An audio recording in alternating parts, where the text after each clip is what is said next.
The Christmas Child, from a German folk tale, retold by Samantha Hoffman, illustrated by Natasha Ringor. It was a cold, snowy Christmas Eve. A little boy walked the city streets alone. He watched the people rush by. They walked with their families. They carried many gifts for their friends. They all had warm places to go. But the little boy had no family to walk beside him. He had no gifts to give to friends. He had no warm place to go. The little boy blinked in the cold air. He looked at a row of big houses. Each house shined bright. They looked warm. The people inside looked happy. These homes will have room for me, he hoped. The boy knocked at the first house. A man opened the door, but didn't smile. The man shook his head and closed the door. The boy walked away, feeling sad. He looked through the bright windows. He watched children playing by the fire.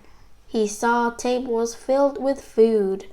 The boy could smell cakes baking. He could hear people laughing.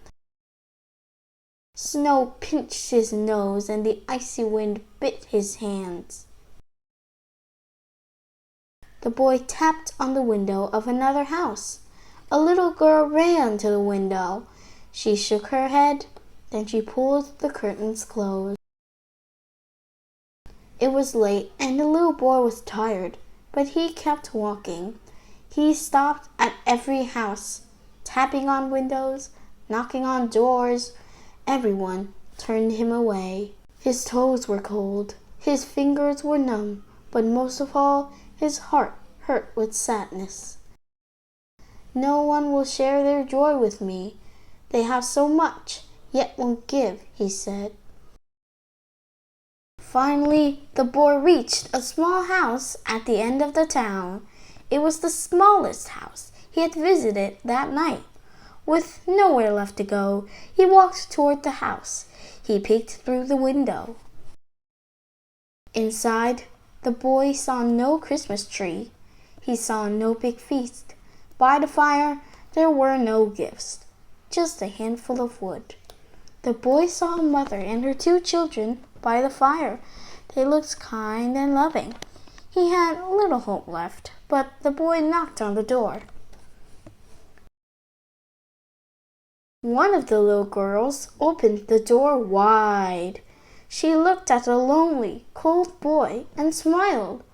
"You must be freezing," said the girl. "Please come inside." The mother placed the little stranger next to the fire. The girl gave him a blanket. "Child, are you hungry?" asked the mother. "We can share our cookies, Mama," said the girls. The mother and her daughters went to fetch the treats. When they returned, the little boy had vanished. "Mama, the boy is gone," cried the little girls. "But look, look!" By the fireplace sat more wood than they would need all year. Folded on the chair sat 3 new thick blankets. And on the table sat a feast. It was more food than any they'd ever seen. The mother smiled knowingly. "That was not an ordinary little boy," she said. "That was the child of Christmas. He came to remind us that to those who give, much is given." The girls hugged their mother and cried with joy. Up in the star-filled sky, the child of Christmas smiled upon them, just as he smiles upon each of us at Christmas.